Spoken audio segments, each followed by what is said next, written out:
Hello viewers, today I will talk about enzyme kinetics, regulation as well as enzyme catalysis.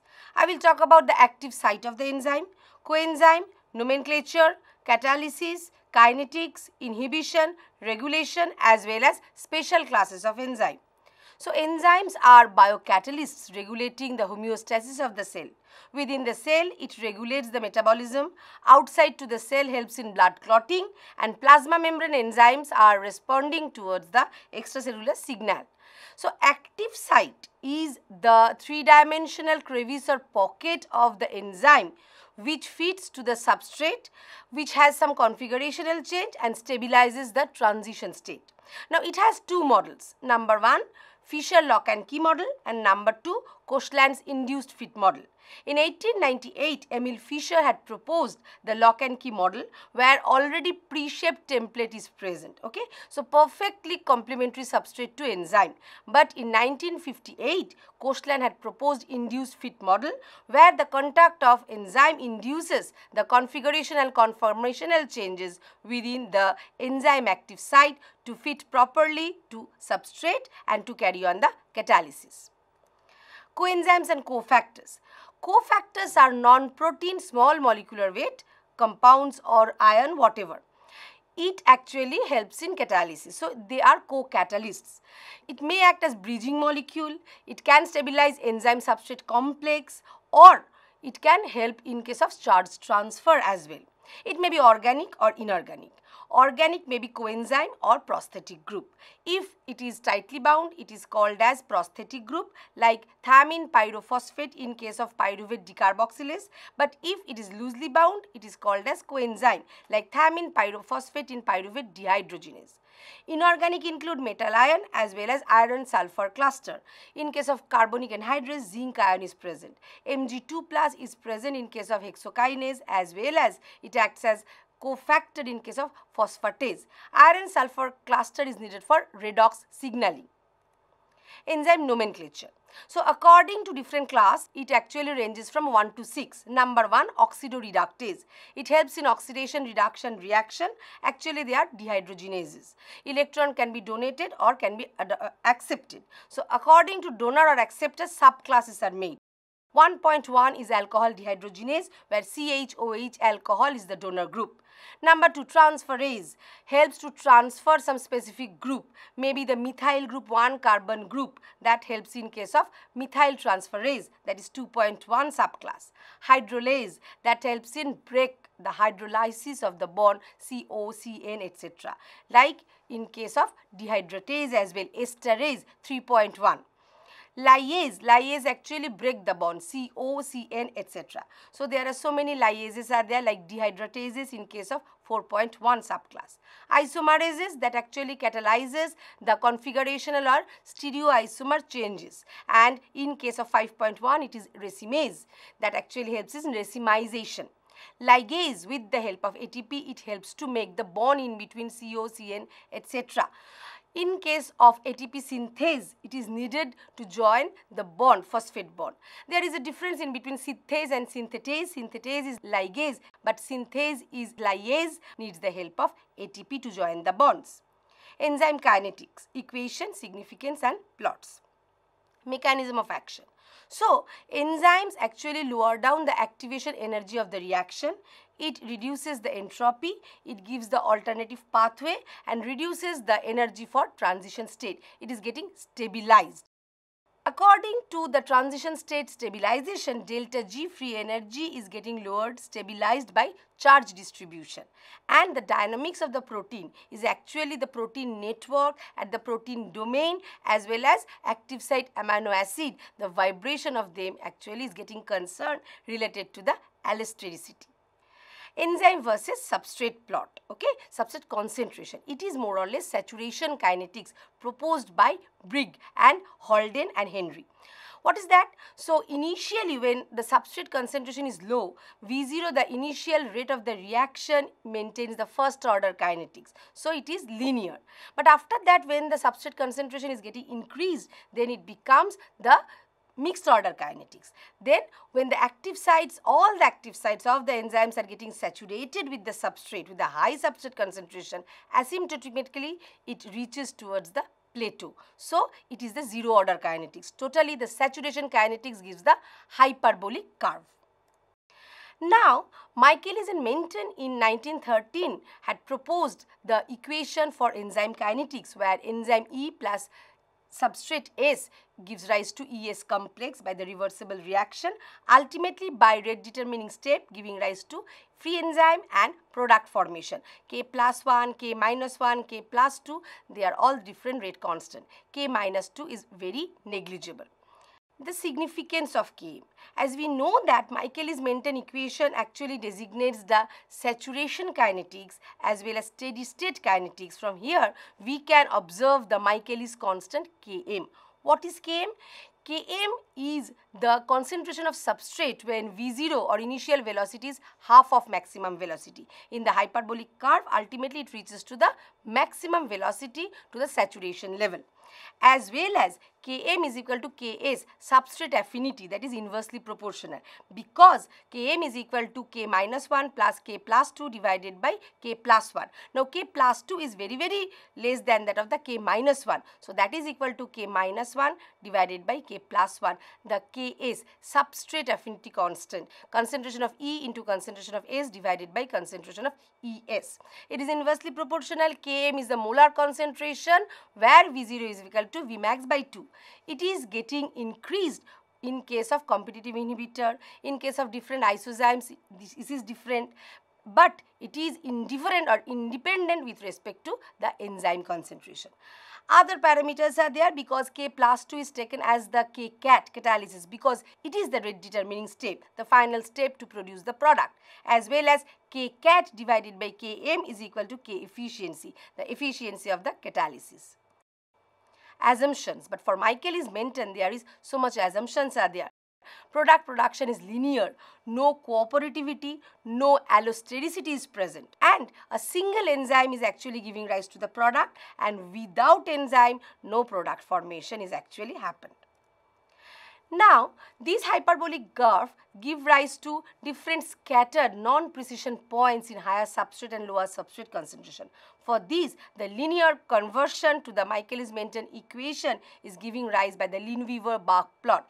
That is 1 by V0 is equal to Km by Vm into 1 by concentration of S plus 1 by Vm. So, from this plot, we can observe the slope is Km by Vm and intercept on the y-axis is 1 by Vmax. They can be, Km Vmax can be experimentally derived. Apart from which, the Eadie-Hofstee plot is there where V0 versus V0 by concentration of S can be plotted. In case of Hens-Wolf plot, it is plotted concentration of S by V versus concentration of S. So, they are actually giving different types of intercepts in positive or negative level. Enzyme inhibition. So, with the help of some molecule called inhibitor, enzyme reaction rate is getting reduced. So, they are called as inhibitor. Enzyme inhibition may be irreversible or reversible. Reversible may be competitive, uncompetitive or non-competitive. The first one, irreversible inhibition. Here actually it is making, the inhibitor is making covalent bond with the active site amino acid like serine, cysteine, etc. But it cannot be reversed anyhow. Diisopropyl phosphofluoridate as well as mustard gas, nitrogen mustard, sulfur mustard, they are making adduct with the serine hydroxyl group at the active site by making covalent bond. It is permanently damaged, cannot be reversed back. But reversible inhibitors can be eliminated by dialysis. So, they are making some non-covalent hydrogen bond, polar interaction and so on. So, that can be removed. There are three types that I have already told you: competitive, uncompetitive, non-competitive. In case of competitive reversible inhibition, the inhibitor is structural analog, okay? So, it fits to the active site. So, we can find in case of succinate dehydrogenase, where succinate is converted to fumarate, malonate is the structural analog to the succinate. So, it acts as competitive inhibitor. So, Km is increased as well as Vmax will be unaltered, because E plus I is equal to EI. The inhibitor is only bound to the free enzyme. Uncompetitive inhibition. Here actually the inhibitor is bound to the enzyme substrate complex. That may be possible by different drugs also. So in case it actually lowers down the Km, but Vmax will also be reduced here. So graph is actually telling us about the uncompetitive inhibition. From the graph also, the non-competitive inhibition says that it is bound not only to the free enzyme, okay, because in case of uncompetitive, ES plus I giving rise to ESI. Here in case of non-competitive inhibitor, it binds to both free enzyme as E plus I is equal to EI as well as ES plus I is equal to ESI. That actually unalters the Km but decreases the Vm value. This is actually found in case of EDTA, which binds to the magnesium or Mn plus 2 ion, which is responsible as the cofactor in DNase as well as many other enzymes. Next one, enzyme regulation, allosteric control, covalent modification as well as protein processing or covalent activation of zymogen. Number 1, allosteric control. Allosteric modulator or non-substrate compound binds to the allo site. Allo mean other than catalytic site but regulates the catalytic activity at the active site.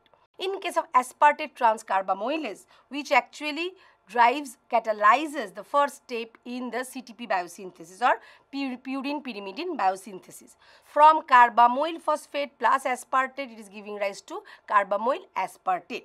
Here we can find it is a kind of allosteric enzyme because it has 3 regulatory subunits which are dimeric and 2 catalytic subunits which are trimeric. Okay, so the CTP final product, it actually binds to the regulatory site and can decrease the activity, as well as ATP is the heterotropic effector that increase the activity by binding to the regulatory subunit as well.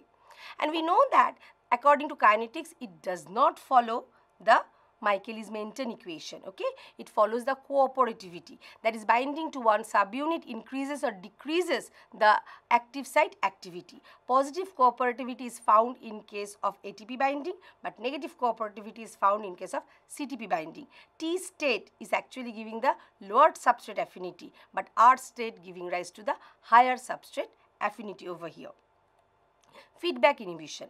In multi-step metabolic pathway, what is getting happen? The final product, they can inhibit the first initial step enzyme, the rate determining step enzyme. Here, from the threonine, the conversion to the isoleucine is a multi-step process, but the isoleucine itself can inhibit the first enzyme threonine deaminase or dehydratase, which actually helps to convert threonine to alpha ketobutyrate. So this is called feedback inhibition.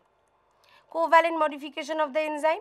So the active site amino acids are there. So covalently they can be modified by the help of kinase by addition of phosphate group, or demodifying enzymes are there. They are called as phosphatase, which can remove phosphate group. In case of glycogen phosphorylase, there is presence of serine residues having hydroxyl group.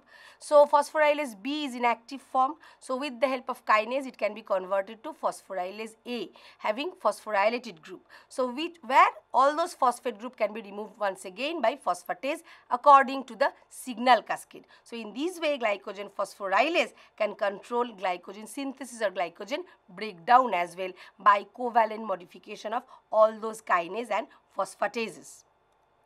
Protein processing or zymogen activation by covalent modulation. So chymotrypsinogen and so many other zymogens are there. When they are getting synthesized, they are as zymogens, but in different pH environment, some of the amino acids are hydrolyzed, they are removed as peptides, and then only the active site can be revealed. So from chymotrypsinogen, pi chymotrypsin as well as alpha chymotrypsin is getting formed, giving rise to the active form of chymotrypsin. Enzyme catalysis, bond strain. So it is actually the preferential state binding which helps to stabilize the configurational ES, transition state complex. Bond strain means the structural rearrangement to the substrate which mimics to the transition state complex. So here we can find the chair boat structure of the sugars can be made during the course of catalysis. proximity or orientation effect. So intramolecular reaction is actually facilitated. Here you can find in case of para-nitrophenyl phosphate reaction. Intramolecular reaction is facilitated than that of the intermolecular reaction. So that is called the anchimeric assistance, apart from which we can find the precise orientation or alignment of enzyme catalytic group as well as substrate, which is called as orbital steering. Electrostatic catalysis. So by formation of the ionic bonds which actually help to stabilize the transition state configuration. That may be possible via acid-base catalysis or metal ion catalysis. Acid-base catalysis, once again the ionic form is stabilized the transition state. That may be spatial or specific or maybe general acid-base catalysis. General acid-base catalysis is found in case of RNase catalysis. There are two very consensus conserved histidine residues are there, histidine 12 and histidine 119. Having imidazole group, they can act as general acid as well as general base, which facilitates the RNA hydrolysis as well. Metal ion catalysis. So in case of carbonic anhydrase, we can find the presence of zinc ion, which helps in the nucleophilic attack of carbon dioxide, which is actually stabilized by 3 imidazole ring contributed by the histidine residues of the enzyme itself. Covalent catalysis. So covalent bond is made which stabilizes the transition state. Serine hydroxyl classes a acyl enzyme as chymotrypsin. Phosphoenzyme. In case of cysteine, thiol group is contributed to make the covalent bond. In case of glyceraldehyde 3-phosphate dehydrogenase. In case of histidine, imidazole group is actually contributed in case of succinyl-CoA synthase to make the transition state complex. In case of lysine, extra NH2 is getting involved in case of fructose diphosphate aldolase. Next one, quantum tunneling. So in all the cases, actually we find over the barrier reaction is facilitated by enzyme catalysis process, but quantum tunneling is through the barrier process. Ribozyme. As we know that all enzymes are protein in nature, but the ribozymes are RNA, which are catalytic in nature. So they are called as ribozyme. Ribosome itself is a huge machinery containing ribozyme as peptidyl transferase. And RNase P helps in case of splicing, editing. It is also important. Ribozyme. Abzyme, the catalytic antibodies, okay, that means CatMab, monoclonal antibody, they help to bind with the substrate specifically or antigens, and they help to form transition state stabilization and product formation. It is very much important in HIV treatment as well. Isozyme and allozyme. So isozymes are different forms of enzyme. They differ according to different kinetic parameters as Km can be changed. That is found in case of lactate dehydrogenase. So many different isozymes are there, starting from skeletal muscle M4 to the heart muscle, that is H4. The in-between isozymes are M3H, MH3, M2H2, etc. Allozyme, they are getting synthesized from different allele, from different loci. But bisubstrate reaction means two substrates are reacting with the enzymes. So it may be single displacement or double displacement. In case of single displacement bisubstrate reaction, that may be sequential, one by one. So that may be ordered sequential or random sequential.